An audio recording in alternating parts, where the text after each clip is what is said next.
삼위일체라고 하는 단어가 우리가 예배를 드릴 때도 종종 나오기 때문에 교우 여러분들이 자주 들었겠지만 그게 무슨 뜻인지 알거나 또는 알려고 노력하는 신자들은 많지 않을 겁니다. 삼위일체 개념을 깊이 아는 게 신앙생활에서 꼭 필요한 게 아니라고 생각하기 때문입니다. 무엇보다도 세상살이가 바쁘기도 하고 또 재미있기도 하고 해서 굳이 기독교의 이런 가르침을 깊이 있게 공부해야 된다는 생각은 하기가 그렇게 쉽지가 않습니다. 그냥 속된 표현으로 당기지가 않습니다. 특히 삼위일체처럼 까다로운 신학 용어는 알아도 그만, 몰라도 그만입니다. 저는 담임 목사이며 설교자로서 오늘 삼위일체 주일이기도 하고 해서 이 삼위일체를 주제로 하는 설교의 책임을 피하지 않겠습니다. 이유는 두 가지입니다. 하나는 기독교 신앙을 기독교답게 만드는 중심이 바로 삼위일체이기 때문이고, 다른 하나는 삼위일체에 기초한 기독교 영성이 실제로 우리 기독교인 신자들 삶을 근본적인 차원에서 이렇게 풍요롭게 하기 때문입니다. 아주 실질적으로 풍요롭게 하는 겁니다.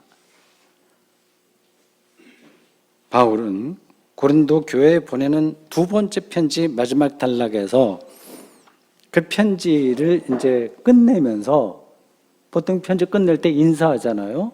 앞부분에 인사하고 뒷부분에 끝내는 인사를 합니다. 11절에 보면 13장 11절에서 기뻐하고 온전하고 위로를 받고 마음을 같이하며 평안하기를 바란다는 신앙적인 덕담을 합니다. 12절에서 무난한다 이런 좀 일반적인 인사를 하고, 그 13절에 마지막 구절에 아주 특이한 문장이 나옵니다. 주 예수 그리스도의 은혜와 하나님의 사랑과 성령의 교통하심이 너희 무리와 함께 있을지어다. 축원이죠. 예배 마지막 때 목사가 축복기도 하는 그런 형식이 여기에 담겨 있습니다. 이 문장이 보기에 따라서 무난한 인사말 같긴 한데 사실은 기독교 신앙의 특징을 가장 두드러지게 나타내는 문장입니다. 당시 일반적인 유대인이라고 한다면 이런 인사는 하지 않습니다.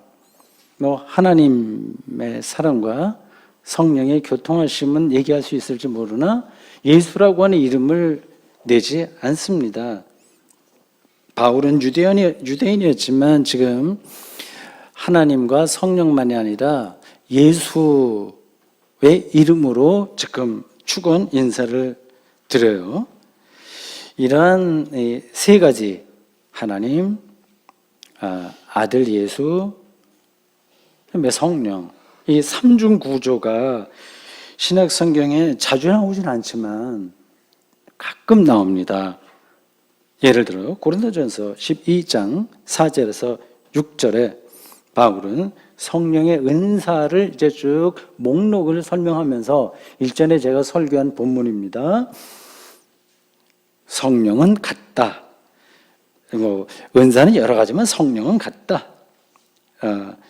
그리고 주도 같다. 사역이 여러 가지만 하나님은 같다. 이렇게 성령, 주, 하나님 삼중 구조로 설명합니다.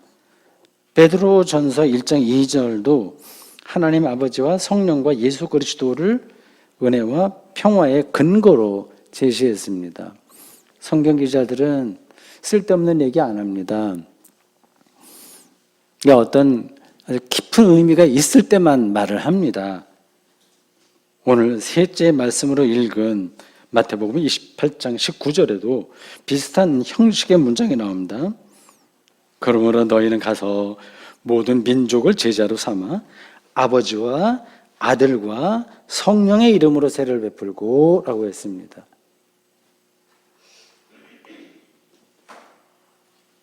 이런 몇몇 구절을 근거로 해서 기독교는 삼위일체다, 이게 성경에 나온다, 그렇게 말을 하는 사람들도 있으나 확실한 성서적 근거라고 이렇게 보기는 힘듭니다. 왜냐하면 이 성경이 기록된 1세기 중반과 신약 성경이 1세기 중반부터 후반까지에 기록됐거든요. 50년 전후하고 빠르면 40년, 기원 후 40년, 50년, 늦게는 이제 90년에서 100년. 그 당시에는 아직 삼위일체 개념이 기독교 교리로 확정되지 않았습니다. 그리스 철학, 그 당시 사상은 다 그리스고, 정치, 경제, 이런 법, 이런 것들은 로마 문명, 그리스 로마 문명이 지중해 지역을 다 이제 압도하고 있었거든요. 그러니까 기독교인들도, 예수를 따르던 사람들도 그 그리스 철학하고 대화하지 않을 수 없었습니다.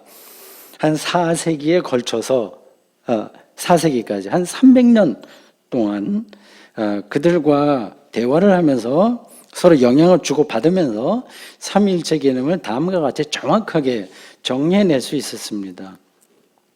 그 문장을 제가 한번 읽어보겠습니다. 삼위일체의 하나의 태제, 명제입니다. 아버지와 아들과 영이 본질에서는 우시야, 본질에서는 일치하나 위격, 휘포스타시스로는 구분된다. 우시야, 휘포스타시스, 뭐 방언처럼 들릴 겁니다. 이런 신학의 명제를 들으면 여기서 골치가 아파요. 그래서 이러한 주제로 설교를 하기에는 설교자로서는 좀 망설여집니다. 그렇지만 오늘 저는 앞에서 잠깐 언급했듯이 용기를 내서 예수 사건으로부터 시작해서 한 300년에 걸친 장구한 삼위일체 신학 논의, 담론이라고 보통 이야기합니다. 삼위일체 신학 담론을 염두에 두고 그 당시에 어떤 일이 벌어졌는지를 교리사적으로 제가 설명하려고 하는 게 아니라 그걸 제가 전제하고 바울이 그 실마리를 제시한 고린도 후서 13장 13절에 영적인 세계로 여러분을 안내해 보겠습니다. 고린도 교회 교인들에게 하나님이 함께 하시기를 바란다는 생각으로 바울이 그 고린도 후서를 끝내는 그 구절에서 세 가지 중요한 주제를 거론했다고 앞에서 말씀드렸고 그 성경 구절도 제가 읽었습니다. 우리 앞에서도 한번 읽었고 또 한번 읽었습니다. 첫째 주제는 주 예수 그리스도의 은혜입니다. 보통 은혜를 받았다, 은혜롭다, 그런 얘기를 합니다. 그리고 설교가 마친 다음에 이제 나가서 제가 인사할 때 우리 교인들은 그렇게 자주 말씀하지 않지만 그 중에 어떤 분들은 그래도 오늘 말씀에 은혜 받았습니다, 그런 얘기를 해요. 고맙다는 뜻도 있고 좀 느낀 게 있다, 이제 그런 뜻이겠죠. 성경이 말하는 은혜는 하나님이 함께 하시거나 하나님의 행위를 가리킬 때 사용됩니다. 그러니까 예수의 은혜라고 하는 말은 예수에게 하나님이 함께 하시고 예수를 통해서 하나님의 특별한 행위를 하셨다는 뜻입니다. 예수야말로 하나님이 우리와 함께 하시는 결정적인 증거라고 제자들과 초기 기독교인들이 보았습니다. 마태복음 기자는 예수의 출생 이야기를 전하면서 예수의 이름을 임마누엘로 하라고 하는 구약 성경의 근거로 해서 말하고 있습니다. 마태복음 1장 23절이에요. 임마누엘입니다. 임마누엘은 하나님이 우리와 함께 하신다는 뜻입니다. 그렇습니다. 하나님이 우리와 함께 하시는 것보다 더 큰 은혜가 어디 있겠습니까? 그 하나님이 너무 자주 들은 이야기라서 실감이 안 나면 구원이 함께 한다는 말보다 혹은 생명이 우리와 함께 한다는 말보다 절대적인 해방과 자유와 안식이 우리와 함께 한다는 말보다 더 은혜로운 게 어디 있겠습니까? 예수 사건이 은혜인 이 실질적인 이유는, 그 내용은 예수로 인해서 자신의 인생을 자기가 구원해야 한다는 강요와 유혹으로부터 해방되었다는 사실에 놓여 있습니다. 내가 안 해도 되는 거예요. 그냥 편하게 얘기해서 자기 생명의 완성은 내가 많이 노력해서 성취하지 않아도 된다는 뜻입니다. 로마서 용어로 표현 바꾸면 자기의라고 하는 짐에서 벗어난 겁니다. 자기의. 자기가 의롭다고 하는 것, 자기가 괜찮다고 하는 것, 자기가 잘났다고 하는 걸 자꾸만 자기 만들어 가려고 하는 게 인생 아니겠습니까? 그렇지 않아도 된다는 얘기입니다. 비유적으로 수능 시험에서 높은 점수를 올려야 된다는 중압감에서 벗어난 학생의 경우와 같습니다. 얼마나 자유롭겠어요. 우리의 삶도 수능 시험을 앞둔 학생하고 비슷하게 굴러갑니다. 끝없이 경쟁하고요. 점수의 높낮이로 일비합니다. 이러한 사회 구조적인 경쟁만이 아니라 개인적으로도 다른 사람에게 인정받으려는 욕구가 우리 각각 개인에게 감당할 수 없을 정도로 차고 넘칩니다. 인정 욕구라고 하나요? 너무 강합니다. 소극적으로는 적극적으로 그게 이제 상대방을 지배함으로써 만족해야 하는 거죠. 이게 뭐 나야 상대방 지배하려고 하지 않는다. 난 비웠다 이렇게 말해주면 그 속에서 아주 그게 강합니다. 그게 죽을 때까지 없어지지 않습니다. 만약 삶의 완성이 예수에게 있다고 하는 사실이 분명하다면 우리는 이러한 사회 구조적인 문제나 개인의 욕망이나 그런 문제로 인해서 과민해지지 않을 수 있습니다.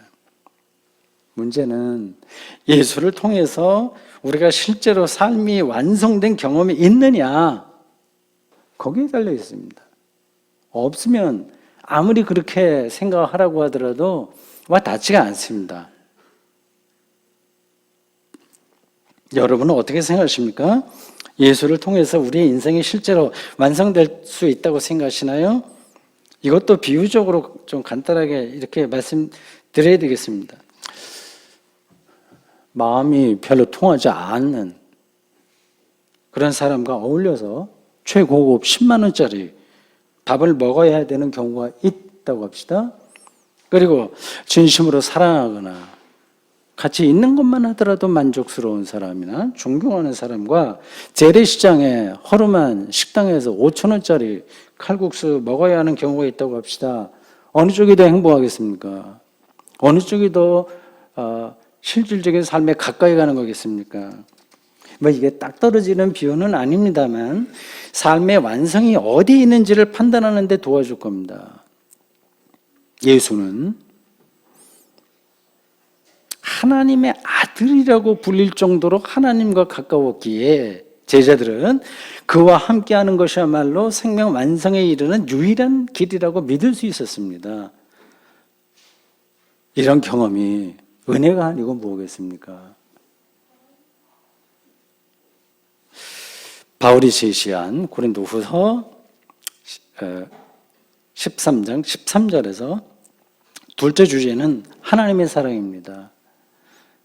길거리나 지하철 등에서 노방전도하는 사람들이 가장 자주 쓰는 문장은 하나님이 여러분들을 사랑하십니다. 이거 들어보셨어요? 옛날에는 노방전도가 많았는데 요즘은 좀 사회 질서 등등 민폐 이런 거 끼치지 않기 위해서 조심합니다. 뭐 그건 좋은 일이라고 생각합니다. 하여튼 그 얘기를 저도 지하철 서울에 있을 때 많이 들었습니다. 이런 말을 전도하는 사람들의 말을 듣는 대다수 행인들은 별로 감동하지 못합니다. 그런 말을 들어도요. 몇 가지 이유가 있어요. 자기의 신세가 지금 형편없어서 하나님의 사랑을 나는 느낄 수 없다. 사랑이 아니라 오히려 미움받는다는 느낌을 받을 수도 있습니다.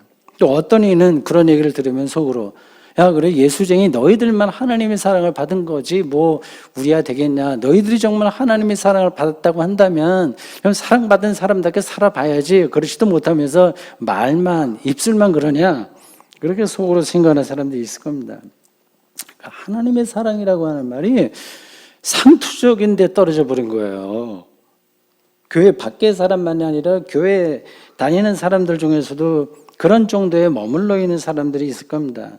사랑의 능력을 잃어버렸으니 영혼이 고아처럼 사는 겁니다. 늘 외로운 거예요. 늘 뭐가 갈급한 겁니다. 사랑의 능력이 없기에 벌어지는 우리 삶의 모습이 아닐까요? 하나님의 사랑이라고 하는 말이 와닿지 않으면 좀 바꿔서 자연의 사랑이라고 생각해 보십시오. 그러면 좀 확 들어올 거예요. 우리가 다 자연의 사랑을 받은 건 분명하잖아요. 지금 여러분들 마스크를 쓰고 이제 예배를 드리시는데, 어쩌면 앞으로 지구의 공기가 산소의 농도가 점점 줄어들게 되면 마스크가 아니라 뭘 써야 되죠? 뭐 있죠? 더 뭐 호수대 갖고 뭐 이래야 되는 거. 뭐 그렇게 쓰고 살아야 될 날이 올지도 모릅니다. 세상에 태어났다는 사실 자체가 사실은 그 자연이 주는 사랑의 힘에 붙들린 겁니다. 사생아로 태어난 사람이나 고아로 살아가는 사람도 다 자연의 사랑 안에 있어요. 여기서 제외된 사람은 없습니다. 코로나19로 인해서 어려움을 당하는 사람들이 많이 있어요. 참 마음이 안타깝습니다.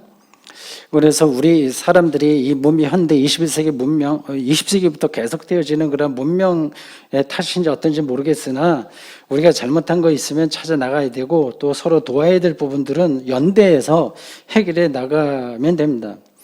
이러한 전지구적 재난 가운데서도 제가 매일 자주 하는 쌀을 씻어서 밥을 할 수 있어요. 이게 얼마나 놀라운 행복입니까? 자연의 사랑입니까? 자연의 은총이자 사랑입니다. 영혼의 눈이 밝은 사람은 자신의 자연으로부터 사랑받은 존재라고 하는 사실을 순간마다 발견할 수 있습니다. 매 순간마다. 영혼의 감수성이 더 예민한 사람은 자신이 지금 이렇게 존재한다는 사실만으로도 눈물을 흘릴 겁니다. 하나님은 자연보다 더 위대하신 크신 분이십니다. 자연을 포함하여 모든 존재하는 만물의 근원이십니다. 시편 기자가 늘 노래하고 있는 주제입니다. 하나님은 모든 존재하는 것들을 궁극의 깊이에서 우리가 계산할 수 없다고 하는 겁니다. 궁극의 깊이라고 하는 거는 거기에서 사랑하십니다.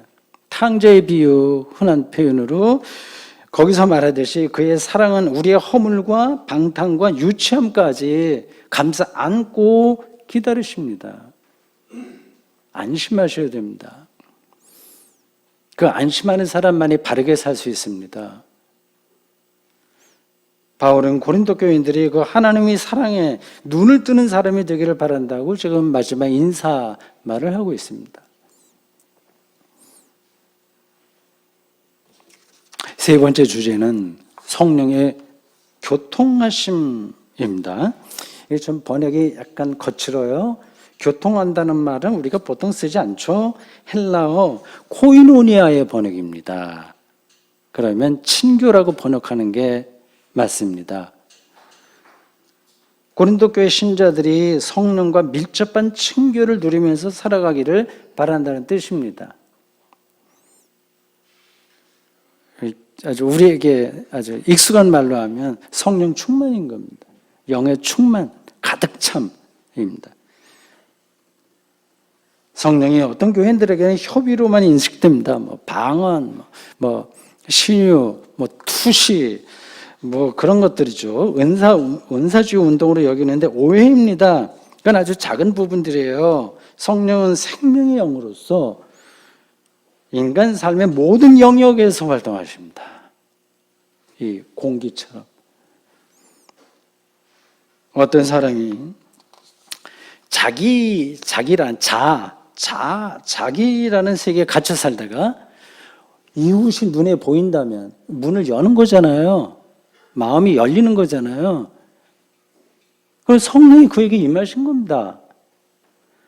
어떤 사람이 허무주의에 떨어져 있다가 다시 활기차게 살아갈 힘을 얻었다고 합시다. 성령의 코이노니아가 일어난 겁니다. 이런 영을 일상에서 느끼며 사는 사람들이 있고요. 전혀 느끼지 못하며 사는 사람들이 있습니다. 요즘처럼 실록이 꽉 찬 이런 계절에 그 실록을 보고 가슴이 뭉클하여 생명 충만을 느끼는 사람도 있지만 또 뭐 여러 가지 또 형편에 따라서 무감각한 사람도 있습니다. 삶을 두려워하고 지루하게 대하는 사람들이 있고요. 늘 새롭게 빛으로 경험한 사람이 있습니다. 성령은 하나님의 영이기에 사람이 만든 이념과 가치 체계에 의해서 제한받지 않고 우리 남한이 더 우월하다, 북한이 저열하다 이런 거에 구애받지 않고요. 저 사람의 직업이 상류층이다, 하층이다 이런 거에 전혀 구애받지 않고 우리와 친교를 나누십니다.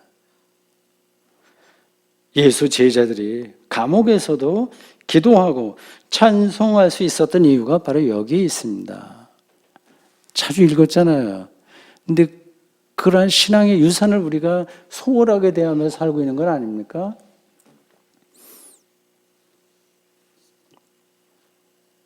성령이 있다면 악령도 있겠죠. 성경은 이를 사탄, 마귀, 바알세불 등으로 표현합니다. 이런 악한 영은 우리를 의심하게 하고 또 폭력적으로 만들고 불안하게 합니다.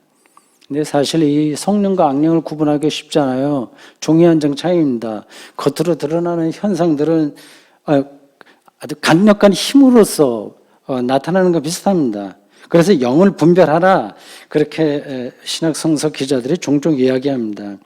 고린도전서 12장 8절 이하에 나오는 은사 목록에 따르면 영 분별 은사도 나옵니다. 그런 게 몇 군데 있어요.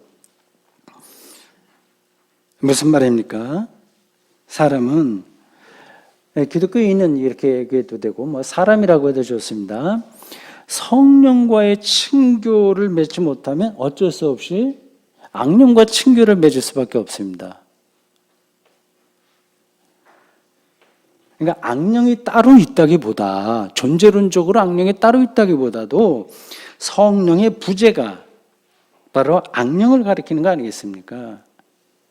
그러니까 빛이 없으면 어둡듯이 우리가 성령과의 친교가 없으면 삶이 위축되고 혹은 반대로 과장되고 그래서 결국은 파괴됩니다.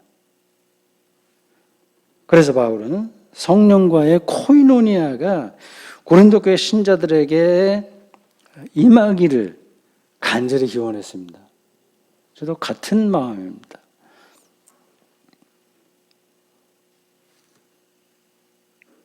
바울이 고린도전서 13장 13절 이 구절을 기억하기도 좋죠.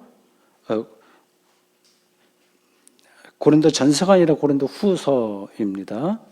근데 고린도전서 13장 13절도 또 유명한 구절이라서 연결이 됩니다.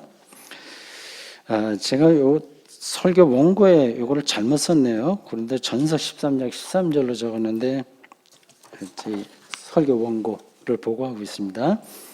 우리가 오늘 설교 본문은 고린도후서입니다. 제가 조금 헷갈렸습니다.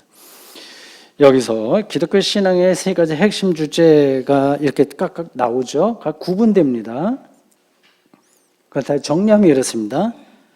첫째, 예수 그리스도의 은혜는 자기의 성공 신화에서 벗어나게 합니다. 둘째, 하나님의 사랑은 우리가 생명 창조주를 절대적으로 신뢰하게 합니다. 절대적으로. 셋째, 성령의 코이노니아는 지금 여기서 이 순간 생명의 힘을 충만하게 느끼도록 도와줍니다. 여러분도 이런 세 가지 항목을 좀 구분해서 천천히 보면서 신앙생활 하시길 바랍니다. 이것만 잘 깨달아도 사실은 기독교가 제시하는 삶의 깊이, 생명의 깊이를 경험할 수 있습니다. 그런데 기독교는 우리의 위대한 신앙의 선비였던 교부들과 초기 3, 4세기 동안의 그 위대한 신학자들이 한 걸음 더 나아가요. 세 가지 하나님 경험이 구분되지만 동시에 일치한다고 말합니다. 삼위일체라고 하는 뜻입니다. 이제부터 이게 어떻게 일치되는가 하는 부분, 그 관계를 설명할 테니까 잘 들어보십시오. 그 전달이 잘 되도록 성령이 도와주시기를 바랍니다. 첫째, 예수 그리스도의 은혜를 경험한 사람은 거기서 끝나는 게 아니라 하나님의 사랑에 감격하게 되고 성령과의 친교를 통해서 영적으로 생명 충만한 사람이 됩니다. 연결되어 있어요. 둘째, 하나님의 사랑에 감동할 줄 아는 사람은 예수 그리스도의 은혜 안에 깊이 들어가고 그게 보이게 되는 거예요. 성령과의 친교로 인한 생명의 신비와 능력을 느낍니다. 셋째, 성령과의 친교를 누리는 사람은, 그걸 누릴 줄 아는 사람은, 그걸 볼 줄 아는 사람은 예수 그리스도의 은혜가 얼마나 고귀한지를 알게 되고 하나님의 사랑에 더 가까이 가게 됩니다. 이러한 설명을 단순히 이건 뭐 신학자들이 얘기하는 삼위일체 신학 이론이지 그렇게 여기지 마십시오. 우리의 삶을 근본의 차원에서 풍요롭게 하는 실질적인 삶의 능력입니다. 여기에 딱 맞는 경구인지 모르겠으나 아는 것만큼 보인다고 하죠. 보는 것만큼 느끼고 경험할 수 있습니다. 이러한 능력을 이미 경험한 분도 있고 경험하지 못한 분도 있을 겁니다. 경험했다고 하더라도 그 원리는 알지 못했을 수도 있습니다. 그래서 이 대목에서 저는 그걸 더 간략히 해서 예수 그리스도를 중심으로 그분이 핵심이니까 하나님 아버지와 성령과 거기에 예수 그리스도, 유대교와 구분되는 부분이기도 하고 근데 우리 기독교의 특징이라고 해서는 예수 그리스도가 하나님과 맺는 관계, 그리고 성령과의 맺는 관계, 요것만 다시 정리하면 그 핵심 원리를 알게 될 것이라고 저는 생각합니다. 좀 그것만 설명하고 설교를 마치겠습니다. 예수 그리스도에 의해서 발생한 구원을 우리는 가장 궁극적인 은혜라고 믿습니다. 앞에 설명한 거예요. 그게 은혜인 이유는 우리의 노력으로 구원을 완성하는 게 아니라 선물로 받기 때문입니다. 그걸 믿으시죠? 안심하세요. 세상이 우리에게 요구하고 탁달하고 있는 것, 우리가 나몰라라고 살 수는 없으나 괜찮습니다. 조금 거기에 뒤처져도요. 선물로 받습니다. 누가 그리고 왜 그리고 어떻게 하셨을까요? 하나님이 우리를 사랑하시기에 자기 아들을 세상에 보내는 방식으로 이루셨다고 하는 게 대답입니다. 여기서 예수와 하나님의 이 어떤 관계인지를 아는 게 중요해요. 예수는 하나님을, 즉 절대 생명을 본 자예요. 하나님께 순종한 유일한 자입니다. 이로 인해서 예수를 통해서만 하나님이 자신을 우리에게 온전하게 드러낼 수 있었습니다. 이게 기독교 신학이 얘기하는 기독론의 아주 핵심 알점입니다. 무슨 말인가요? 예수를 통해서 우리는 하나님을 새롭게 경험한 겁니다. 율법의 주인이 아니라 복음의 주님으로 알게 되었습니다. 그래서 이제 무엇을 먹을까 마실까 하는 걱정에 떨어지지 않게 되었습니다. 예수 그리스도를 통해서 우리는 하나님의 사랑을 듬뿍 받게 된 겁니다. 그렇습니다. 그 사실을 영혼의 깊이에서 알고 믿는 사람은 복이 있습니다. 영혼의 자유를 얻을 겁니다.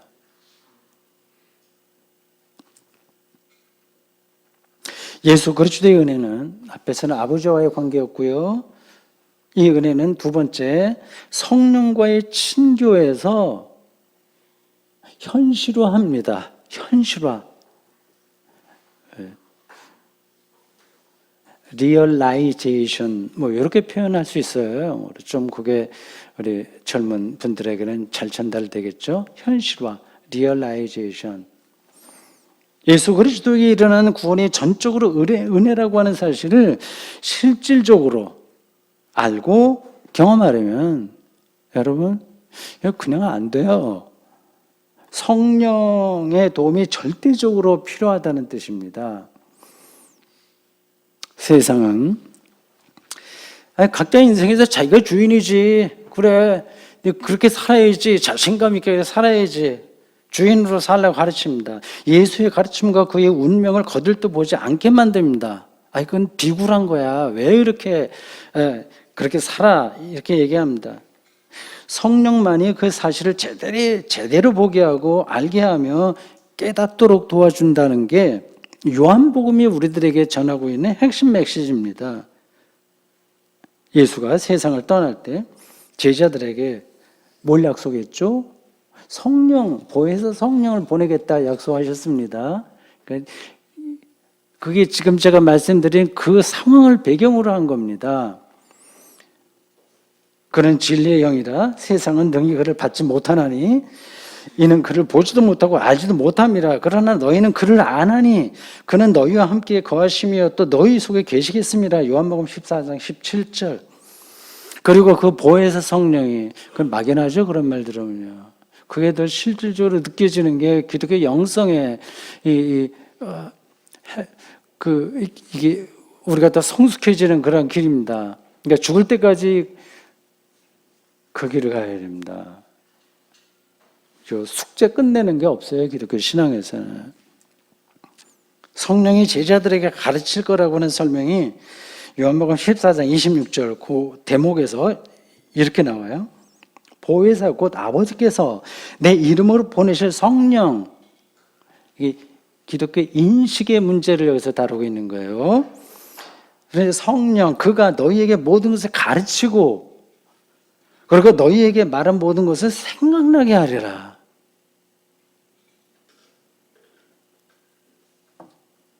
놀라운 고백입니다. 여러분은 실제로 기독교 신앙으로 지금 살고 계십니까? 무늬만 기독교인은 혹시 아니신가요? 기독교 신앙이 여러분의 삶을 실제로 깊고 풍요롭게 이끌어간다고 확신하는지 자신에게 물어보십시오. 각자가 믿는 분량대로 아마 지금도 살아가고 계실 겁니다. 제가 설교자로서 여러분들에게 드리고 싶은 말씀은 다음에 한 가지입니다. 삼위일체 하나님을 향해서 나아갈 때, 즉 예수 그리스도의 은혜와 하나님의 사랑과 성령의 코이노니아가 여러분의 영혼에서 하나가 될 때 여러분은 생명을 얻을 것입니다. 아멘.